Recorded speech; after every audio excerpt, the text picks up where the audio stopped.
Доброе утро всем. 21 декабря, ребята. Среда. Ну что хочу сказать. Попытка номер 2. Приехали мы. Подошел, оформился. Сказали ждать. Посмотрим. Надеюсь, все получится и загрузимся. Я так понимаю, сейчас поеду, если все в порядке, поеду там на весы встану. Потом куда-то грузиться. Либо вот туда, либо налево. Быстрее, наверное, направо туда, потому что я там слева машина заезжала одна, но ее там нету слева. Она, наверное, где-то там грузится. Фиг его знает. И как грузится?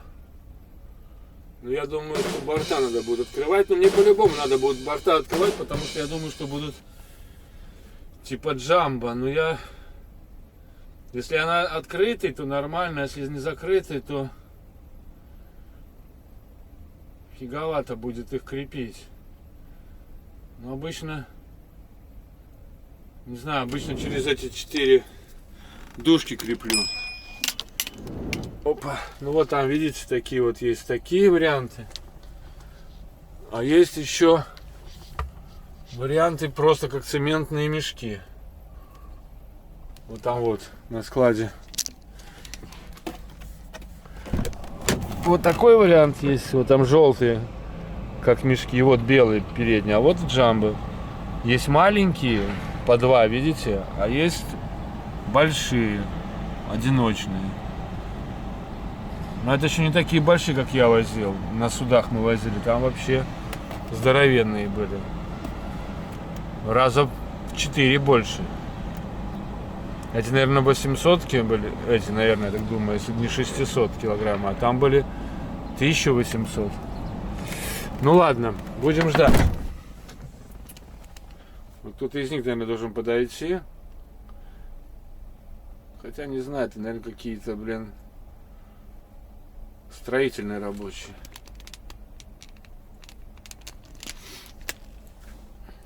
Ладно, будем ждать. Расскажу, ну, показать здесь, конечно, запрещено. Съемка на телефон запрещен, там много чего запрещено. Ладно. В итоге, ребята, простоял где-то почти до 11 часов. Как и говорили мне в пятницу, что не раньше 11. Ну, поставили крампи, начали грузить. 22 палета будет. Но грузят они, по-моему, сказал так будет, 1-1, потом 2-2-2-2-2. Вернее, не 2-2, они говорят, связка по 4 будет. То есть они ставят вот так палет один вот так. Потом этот вот так и этот вот так. То есть связка 4. Надо будет крепить эти, которые одиночки. Ну, крепить не здесь. Крепить либо там на выезде, я ел, коллега крепит, либо на паркинг пойду крепить. Я думаю, что здесь на выезде я закреплю. Так будет правильней. Правильно?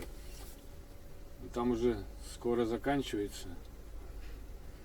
Но сейчас задник нельзя крепить, потому что надо будет все равно открывать эту самую, как ее, штору, елки-палки. 22 палета получится 2, потом 4, 4, 4. А, ну да, 2 и потом 5 по 4. Он так и показал. 4, 5.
бы все.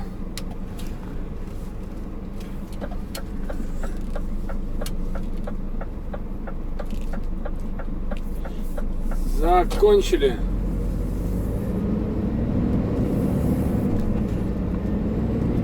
Погрузку, но только сейчас мы едем. По дороге надо заехать. О, нажми, пожалуйста, кнопочку. Спасибо. По дороге надо заехать нам на таможню. Дали такую фигню. 22 палета химии загрузил. Кстати, химия у нас из Казахстана какая-то пришла, я смотрю, поэтому. Ладно, сейчас надо заехать, перекусить что-то, время. Что-то как 13:30. Кстати, приехал коллега с моей фирмы, вернее, мне позвонил, говорит, слушай, где ты находишься? Говорит, я не могу найти место, пришли мне точку. Я ему прислал, конечно, точку, но он говорит, я тут был, я говорю, не знаю, где ты был. Он говорит, там на паркинге был, тут приезжал, он так же видно, что вот это вот написано же фигня. Ну ладно. Короче, он до сих пор еще стоит, его не грузят. Я не знаю, сколько, я говорю, смотри, чтобы у тебя не получилось, как у меня получилось в прошлый раз. Что я приехал, потом оказалось, что груза-то нет. Но я на всякий случай спросил у этого чудака, а что там, вот моя коллега стоит с моей компанией, вот этот, у него есть груз? Он говорит, ну вроде есть. А говорит, а что ты так спрашиваешь? Я говорю, ну чтобы не получилось, он будет сейчас стоять ждать, а потом окажется, что груза нет, как у меня в пятницу. Он говорит, не, должен быть груз. И он тоже, кстати, на Ригу идет. Говорит, ты меня не будешь ждать? Я говорю, ну конечно нет, а то я, знаю это. Сейчас буду ждать тебя несколько часов, потом окажется, что у тебя груза нет. Так что я говорю, я быстро не еду, догоняй меня, дружище. Он говорит, ну мы обычно там как бы вместе едем. Я говорю, ну я же не против вместе ехать, но я ждать не могу, зачем мне надо? Я говорю, у меня свои планы, у меня свой маршрут, у меня вообще все свое. Я говорю, ну посуди сам, сейчас я подожду, у тебя будет задержка с маршрутом 1 час, 2 часа с грузом. Потом тебе надо будет то же самое, крепить груз. Кстати, я весь груз закрепил. Он сам говорит, я думал, тут какие-то конструкции будут. Надо все крепить, потому что в Польше я вез пустые палеты, там высотой 40 сантиметров, и меня штрафовали 120 евро. Я говорю, я не знаю, конечно, надо, наверное, крепить. Ну ладно, ребята, сейчас опять мы возвращаемся по этой же дороге, я думаю, там где-то налево пойдем или как. Фиг его знает, сейчас будем смотреть. Еще велосипедисты едут, всякие разные. Вроде наш свет зеленый, тут нифига не видно, желтый загорелся. Велосипедисты, надо за ними, внимательно следить. Через 3 километра, наверное, надо опять в город поедем, через город. Посмотрим. Через 3 километра налево. А где-то 675 километров до этой границы, до этой таможни. Ну тогда только до таможни, может быть, доеду. А может быть, и не доеду вообще до нее. О, не, 670, Это мне 8 часов только ходу. 8 часов, 13, 21. Я там, должен уже нет. Я должен, не доеду до этой самой, до таможни, потому что у меня время рабочее закончится. Ну ладно, главное, ребята, что? А главное то, что все сдвинулось с места, все, отстояли мы, своих, 4 или 5 дней, грубо говоря, просто, выбило из колеи, честно говоря. Ну, любого может выбить, да, такой отдых. С пятницы, грубо говоря, с часу, до понедельника утра, А потом еще с понедельника с 2 часов. И то там, можно сказать, я даже раньше начал отдых, просто я ждал, он не закрывал смену, чтобы встать на нормальный паркинг. Ну не на паркинг, а на место, но дождался. Ну, опыта поднабрался, как там происходит эти паркинг-плейсы на этой парковке. Посмотрел. Да, там испанцы, оставляют свои легковые машины, ну, не все, конечно, но оставляют.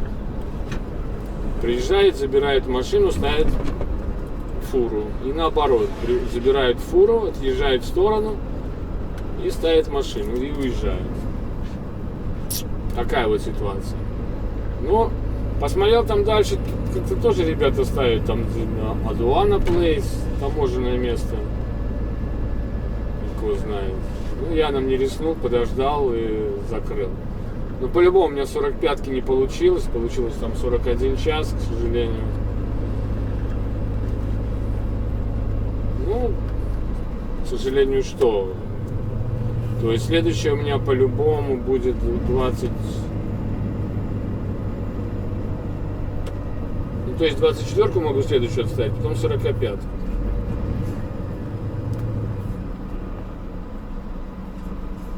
Хотя я не знаю, в чем прикол. Просто можно сказать, я опять открыл смену.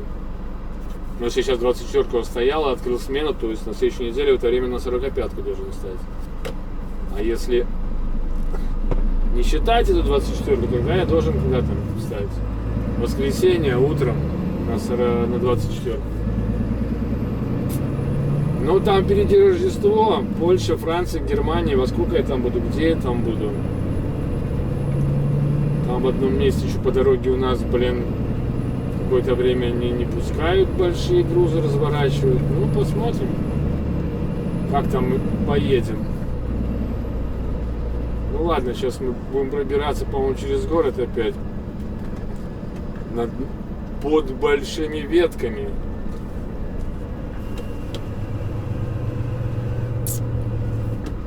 Если я не ошибаюсь. Ой.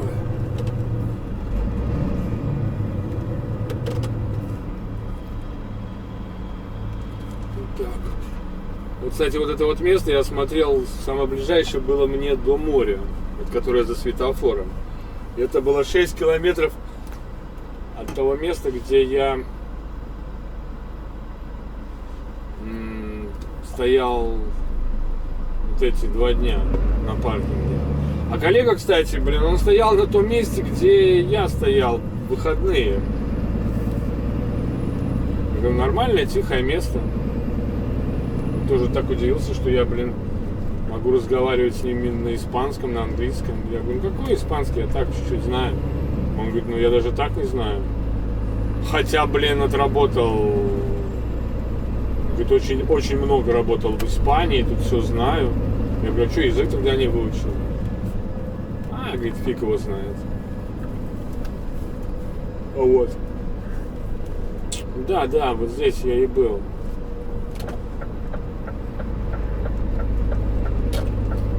Когда первый раз ехал, потом налево поехал, потом там где-то направо поехал.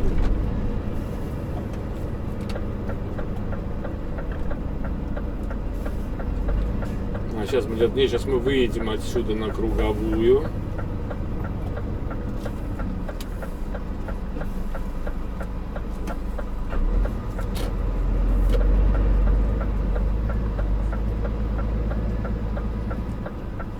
Да, на Круговую мы выйдем. С первой полосы там будет полоса разгона потом. Но мы все равно с нее будем уходить, я так думаю. Я так ехал на паркинг. Помните, когда? Это сколько у меня вообще тонн? 23 тонны. 23 650, зашибись. Опять почти полная машина. Но нагрузки нормально у меня.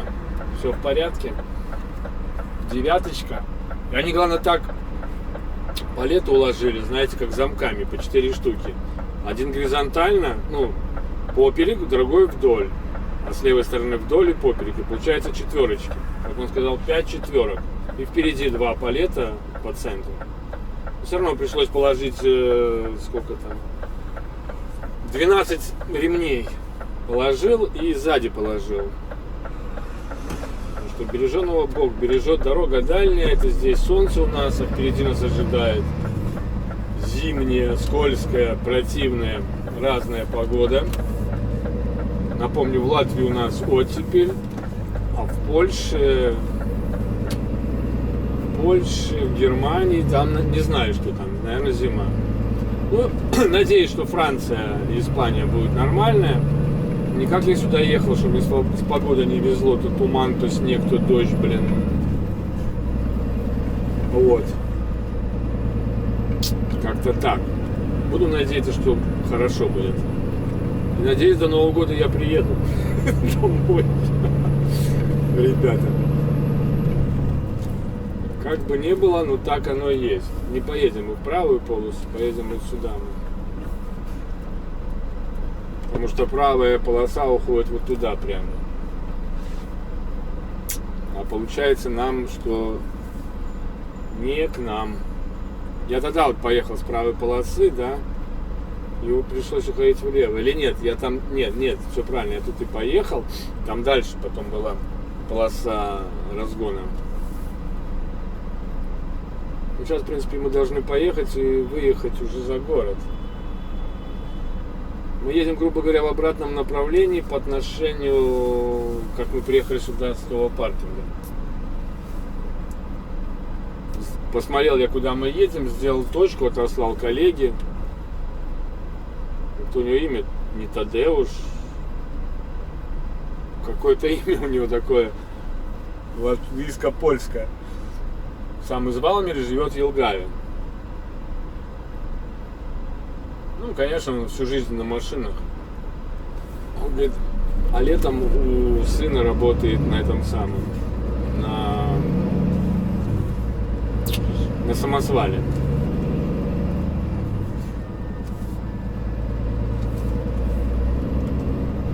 Вот, ты как-то едешь не по своей полосе, дружище. Я-то, блин, по своей еду. Теперь мне в полосу разгона я ухожу, да? Да, все в порядке. Все, погнали, на круиз пошли, ребята.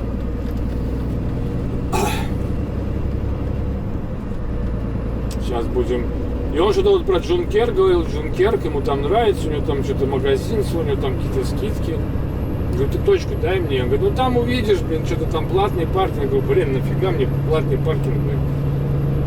Кажется, как он сказал, все нормально, но деньги возвращают в получку. Блин, а мне это как-то не особо устраивает, ребята. Вот вы сейчас можете говорить обо мне, что хочешь. Ну, блин, у меня-то денег нету, блин, на наличкой. Наличка осталась 50 евро, блин. И на карточке, блин, 10 евро. И как я буду платить, чтобы мне не быть купердяем, да, блин?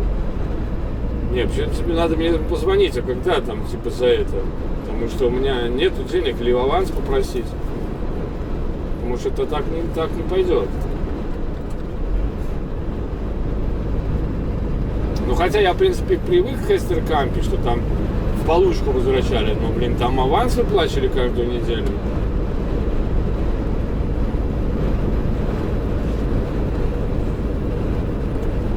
Мурсия, говорит, там тепло, жарко. Аликанте, вот направо нам сюда надо было туда ехать. Там мы и поехали. Аликанте, или вот где-то там... А, вот здесь направо и туда направо мы ехали. Вот здесь мы уходили вправо, да. Ну, ладненько. Все прекрасно, настроение отличное.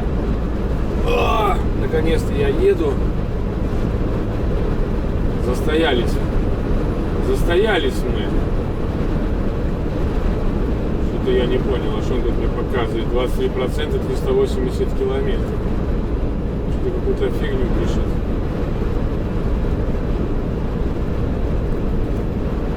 Ненормал.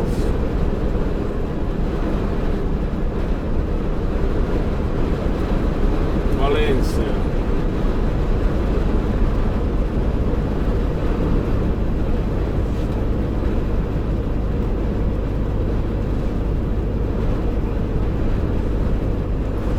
Что-то как-то, блин, совсем мало, 380 километров ехать.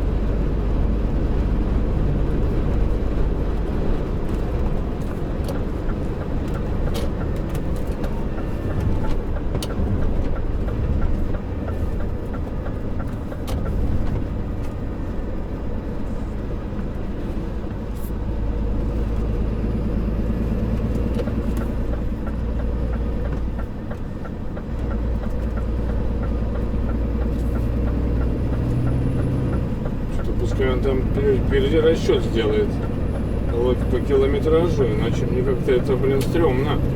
380. 1/5 часть. 1/5 часть, если у меня 1500, то значит 300. Нет, там где-то за 1000 должно быть, блин, километров.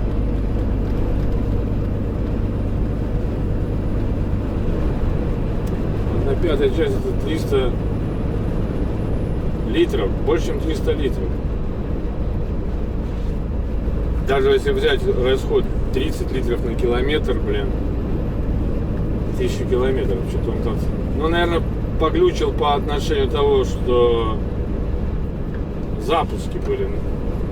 Как бы один раз в сутки я запускал, чтобы аккумулятор подзарядить.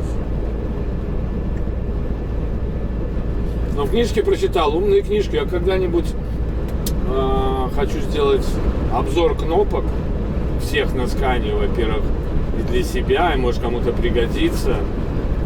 Надо книжку эту прочитать, кстати, на русском языке, удивительно, я так отвык, переводить не надо. Все вообще кнопки, кое-какие вещи я обнаружил сейчас, оказывается, пульт есть, причем пульт, в котором можно помимо всего света, там радио, да, печек, устанавливать еще и будильник. Я знаешь, где-то должен быть будильник, но почему его не было, я не мог понять. Где-то, может быть, и есть в меню. Вот. А там раз часики. Вот сегодня я проснулся под будильник, специально попробовал его, как он работает. Сейчас вот у нас 18 километров. Ну вот, и короче, я расскажу про все кнопки. Вообще про все кнопки управления. Начиная вот возле кровати, над головой. Это детектор дыма, ручки. Что там еще? Вот возле рации. Все кнопки. Все две. Сейчас нам съезжать надо куда-то. Через 400 метров. Что-то как-то грузовичок едет очень так. Ага. Аликант. Нет, я думаю, что нам не на Аликант надо, а Валенсия. По-моему, нам на Барселону. Вот. И, конечно, медиа, все кнопки. И вообще все кнопки, которые тут есть. Медиа, потом климат-контроль, печка. И что там еще? И все остальные. На сладкое, конечно, управление водителем. Потому что все это важно. И все это я сам изучу, расскажу. И даже, возможно, с картинками. Ну, может, не с фотографиями, но буду показывать страничку, что означает кнопка, чтобы кому-то пригодилось. Потому что надо знать их назначение. И я уже так проштудировал сейчас. Интересная книжка, мне достаточно. Говорят, например, что как запустил машину, можно сразу ехать. Типа новые машины не надо прогревать. Нихера. Там так и написано, что надо прогревать. Иначе это чревато тем, что турбина полетит. То есть там написано, до 5 минут надо постоять и погреться. Так и без газотурбина может выйти из строя, если его сразу завел и поехал. Так что те, кто там говорят, что, блин, холостой ход, зачем ты завел и, блин, не едешь, блин. Ну, вот я посмотрел по YouTube там. Это все неправильно. Оказывается, надо все-таки какое-то время, чтобы прошло. Да, это так и написано там, в этой самой инструкции.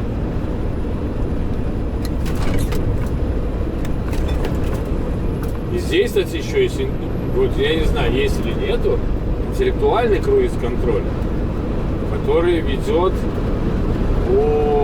сам, планируя скорость, по GPS-сигналу, по картам. Только я не знаю, по каким он картам, по масштабу, по рельефу, да, вот по этой всей фигне.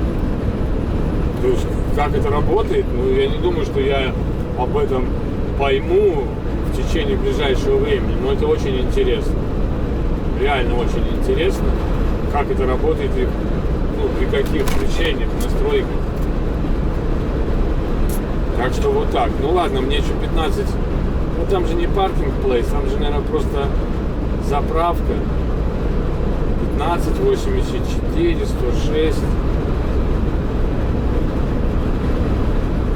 Мне как бы нужно на паркинг плейс зайти.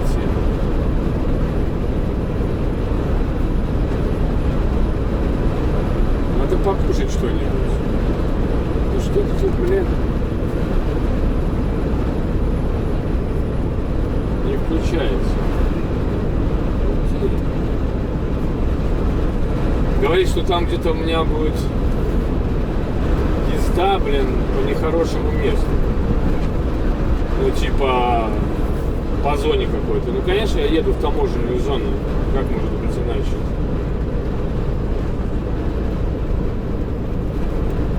Мурсия, Мадрид, Валенсия.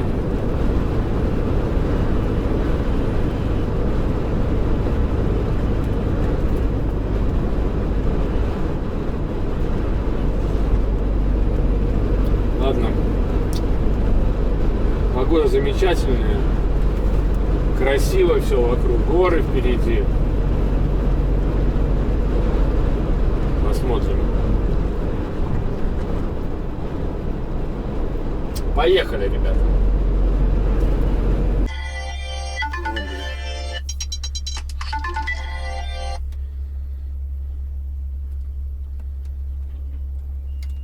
Алло. О, появилась связь какая-то хоть. Слышишь, а это за Барселоном, что ли? Ну да.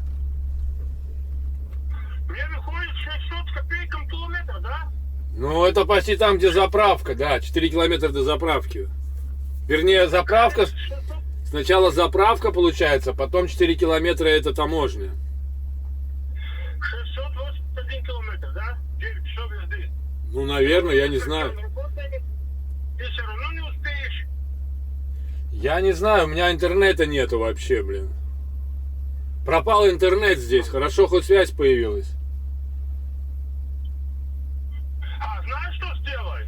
На 5 минут выключи телефон. Я сегодня так и сделал. 10 минут постоял, Да, телефон выключил, пока ездил. да я знаю. Я перезагружаю, у меня все равно интернета почему-то нету. Ну ладно, ничего страшного. Ты перегружаешь, что ли? Да я понимаю в этих делах, блин. Я перезагружаю телефон, все равно интернет пропадает. Но ты поедешь, увидишь, интернет пропадет. У меня даже связи не было. Вот сейчас биты появилась связь хоть. Ну, биты есть биты, но я никогда биты не брал, потому что пока он вырастет, когда будет ирсить, тогда, блядь, долго ждать, блядь. Ты не понял, телефон хоть заработал, то не было связи. У меня вообще шведский интернет. Я еще жду 4 полета, блядь. Это пиздец. Не готово, блядь.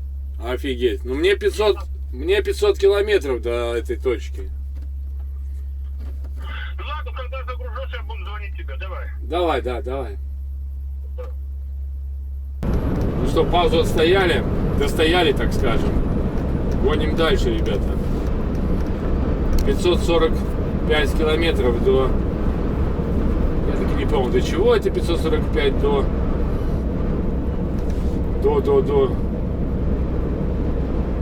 заправки или это до таможни. Факт, что у меня, блин, что-то вообще непонятно, что творится. 17% показывает. По горам прошелся, блин, упало топливо, блин, вообще. Конечно, 24 тонны почти везу. Поэтому вот такая фигня. Не знаю, 220 километров показывает, мне, блин, топлива еще хватает. Ну что это такое?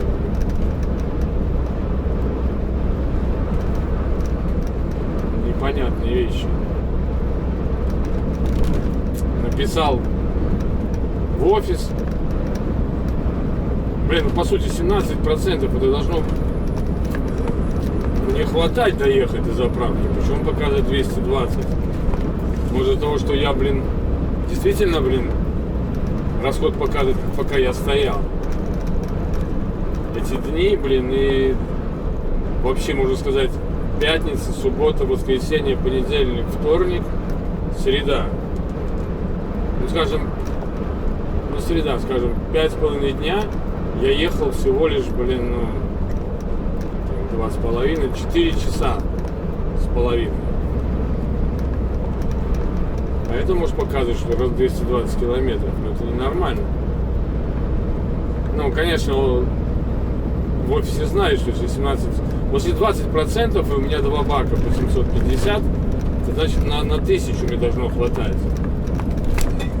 Значит, там, если на 5 разделить, 300 литров должно быть. Это странно, вот показатель этот. То он показывает, когда идешь до 600 доходит, а потом, опять 360, сейчас 220. Но это, если он не подымется, и опустится до 150, мне надо уже будет реально звонить тогда.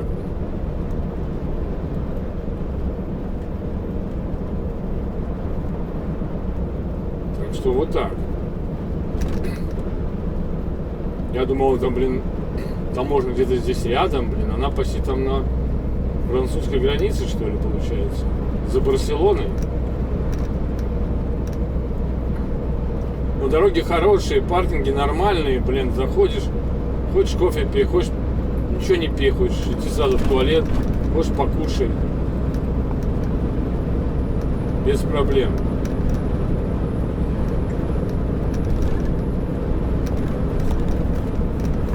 Так что вот так. Красиво. Днем хорошо ехать. И даже не верится, что скоро приедем в зиму. Через пару дней будет уже зима. Причем такая конкретная зима, знаете. Ну, конкретно начнется, наверное, в Польше, где-то в середине, за Варшавой, может Белосток. Литва, Латвия, там понятно. До Валенсии 30 километров осталось. Если Барселона, значит, это что у нас получится? Каталония, земля басков, если я не ошибаюсь.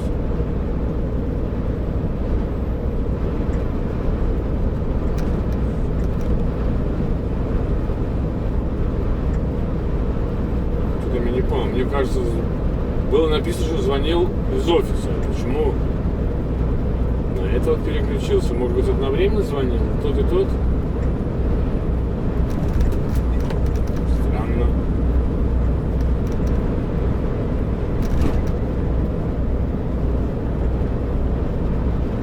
Интересно.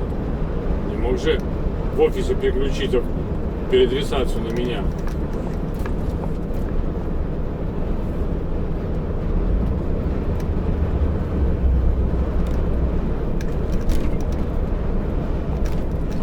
Странно, может быть, одновременно звонили, и тот, и тот.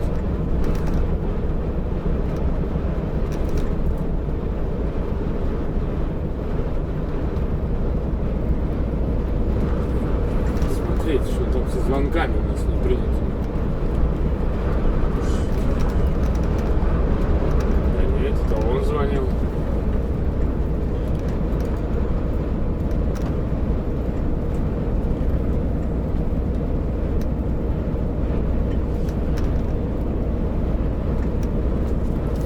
Нет, не звонили с офиса, просто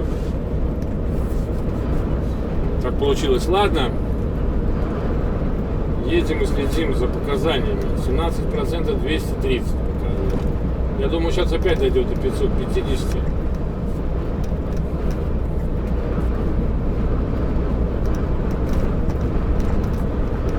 Красота! Погода за бортом 21 градус, ребята. Я уже переоделся. Если покушать мне не удалось.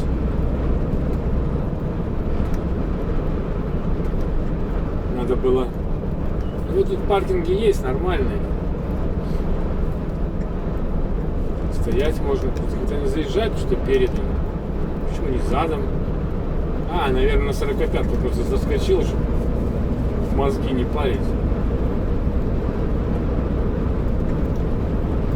Надо поехать по прямой, блин. Нету сейчас горы, блин. Сейчас будем выискивать горы.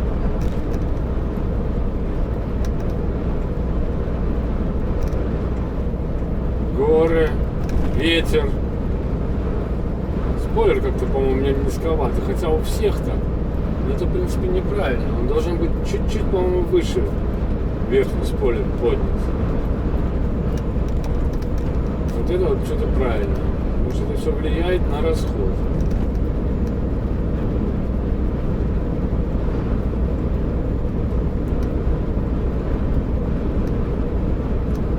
Значит, до Барселоны надо проходить. Из Барселоны уезжать. Там где-то остановиться.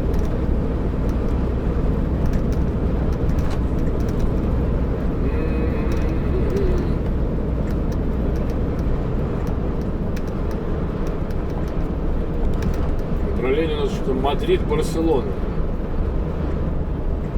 А7.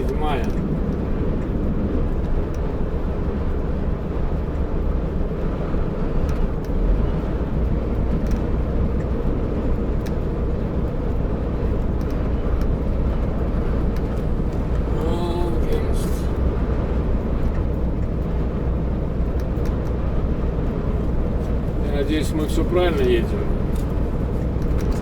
Ладно, вот направление Валенсии, ребята, гоним. Гоним дальше. И думаем.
Ну что ж, закончился сегодняшний день.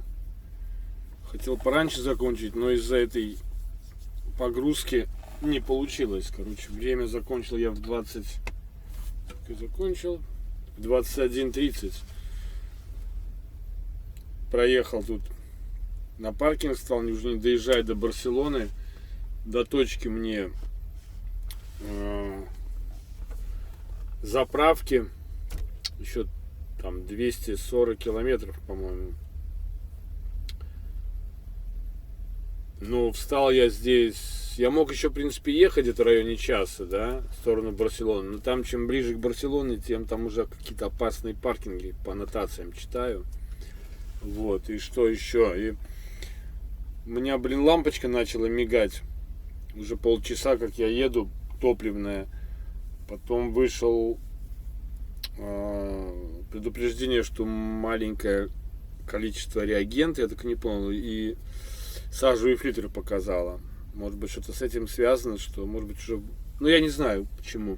А так, по сути, еще 9% уже начало показывать. А с фирмы мне пришло сообщение, что мне хватит доехать. Ну, в принципе, если 10%, это где-то примерно 150 литров. Даже если мы будем тратить 30 литров на сотню, то это 500 километров. Это я понимаю, но береженого Бог как бы бережет. Я писал в офис, получил, что должно хватить, едь. Как будет 5%, тогда сообщи. Типа смело можно ехать до 5%. Там тоже как-то странно. 9% показывает то 200 километров, то 220, то 150, и это вводит в заблуждение. Не хочется ночью стать где-то здесь, мало ли что случится. А так заехал на паркинг, где Посмотрел, следующие идут паркинги, просто паркинги, а здесь был паркинг вместе с заправкой. Поэтому, если что, пришло бы сообщение там набрать какое-то количество, то не надо далеко ехать искать заправку. Поэтому остановился. Ну да, отработал я там почти 9 часов.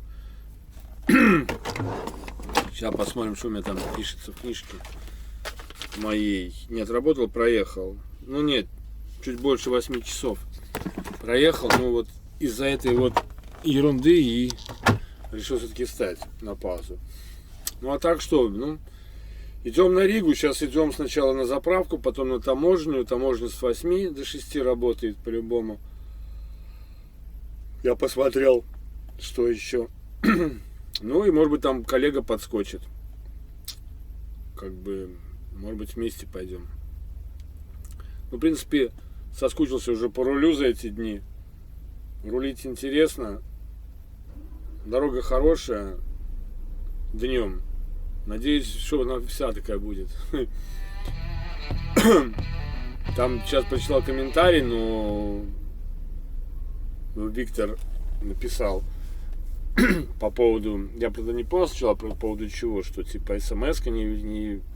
Ну, короче, если проверяющий проверит, и что ты ему смс-ку покажешь, и что тогда тебе на фирму наложит штраф, а не на тебя, конечно, на меня наложит штраф, но когда ты работаешь на той фирме, которая тебе прислала смс или уведомление, да, то есть два варианта. Показываешь проверяющему, и он накладывает штраф на фирму, выписывает. Это один вариант. Но я думаю, что проверяющий не будет заморачиваться, он выпишет по-любому штраф на меня. Но здесь опять такая штука играет роль очень важную. Если у меня есть деньги, я могу заплатить, и мне фирма вернет эти деньги. Второй вариант, у меня денег нету, и я жду, пока мне фирма переведет деньги на штраф, если надо будет сразу оплачивать штраф этот. И третий вариант, что выписывают просто квитанцию на штраф, ну на кого уже непонятно, да. Но опять же говорю, это все работает только тогда, когда я работаю на той же фирме, которая меня просила нарушить. Конечно, я же это и говорю, что когда я уходил, я сказал: ребята, а как же штрафы, блин, если у меня, блин, нарушение, проверяющий проверит, кто будет платить штраф? Они говорят: мы будем платить. Я говорю: конечно, если я буду работать в другой фирме, вы будете платить штраф? Ну, понятно, что, ну, в том-то и дело, что никто не будет за тебя платить штраф. Скажут: иди ты в баню. А так, если ты работаешь на фирме, сказал: у меня денег нету, блин, до свидания, блин. Машина стоит, блин. Ну, как ставят машину в ожидании оплаты штрафа.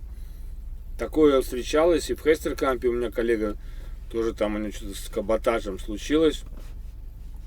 Поставили, пока фирма не прислала деньги, чтобы он оплатил штраф. Но я говорю еще, если вы нарушаете, да, вы должны уже понимать, что если штраф большой будет, то фирма может с вами расстаться. Понимаете, как со мной, в принципе, произошло. Поэтому, ну, в смысле не штраф, а нарушение большое. Поэтому этот вопрос такой щепетильный, каждый поступает, как он знает. И я считаю, что если я сказал бы, что я не поеду, я был бы прав. И вообще-то надо было мне сказать, что я не поеду. Вот я вот, ладно, как всегда, по своей этой самой доброте душевной, но все, нафиг. Это первый и последний раз. Так что вот так. Я надеюсь, я ответил на этот вопрос. Конечно, проверяющий наложит штраф на меня в первую очередь.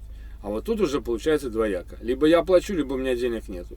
И говорю фирме: у меня денег нету, на меня штраф, присылайте деньги. Но опять же, это если я работаю на этой фирме. Ну вот так.